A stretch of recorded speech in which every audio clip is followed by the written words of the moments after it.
I'd taken 2 strong doses of ayahuasca because the first hadn't really kicked in, and then I took another one. Have you done that? Oh yeah, yeah. So hey, it's not working, and then you double up, and then you're going, whoa! It's all hitting at the same time, and so in the Buddhist tradition, they talk about everyone has Buddha nature, and it's just a matter of not really realizing your own already enlightened state. And so I thought, well, what a perfect circumstance to get in touch with your already enlightened state would be through the ayahuasca experience. And so I sat up and started my kind of meditative, position, and I thought, well, I'll just be Buddha, be my own kind of Buddha being. And so I did that for a couple minutes, and I was feeling like my mind just expand and extend out through the whole web of life. And this was the jungle, so it was very fertile and chirping and lots of animals and all the flora and fauna and extending out through the cities. And somehow, the mind is able to extend and expand out through all these beings.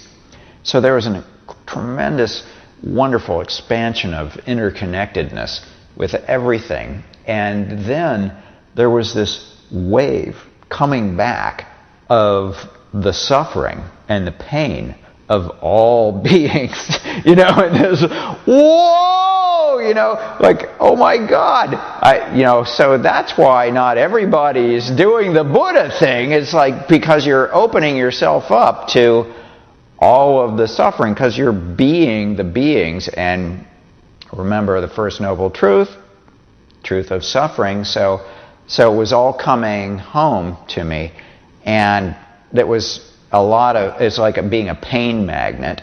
And then there was another outflowing of, well, what do you meet that with? You meet that with the ocean of compassion that you are. And so then there was a wash back of compassionate bodhisattvic love, that was going out through this great web. It was amazing, like kind of give and take of this energy. And in the middle of that, then there was a kind of taunting voice in the back of my mind that was saying, oh, you're such a good Buddha. Oh, look at Mr. Enlightenment there.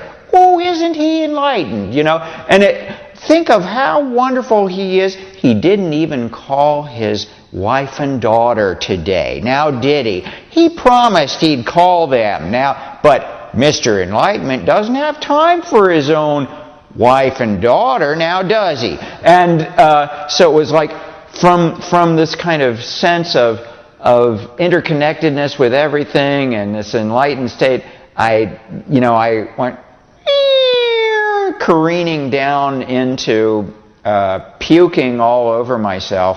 And just because I'd taken a double dose, I was completely unable to get up and clean myself or anything. So it was a very humbling taste of Buddhahood mixed with a swimming in the swill of my own vomit.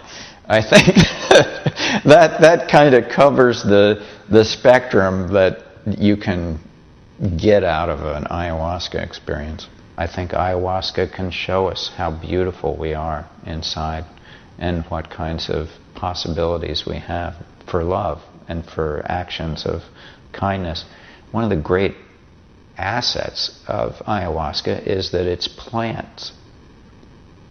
And, what better way to root ourselves back into the web of nature and a compassion for this web of life than through the plants themselves.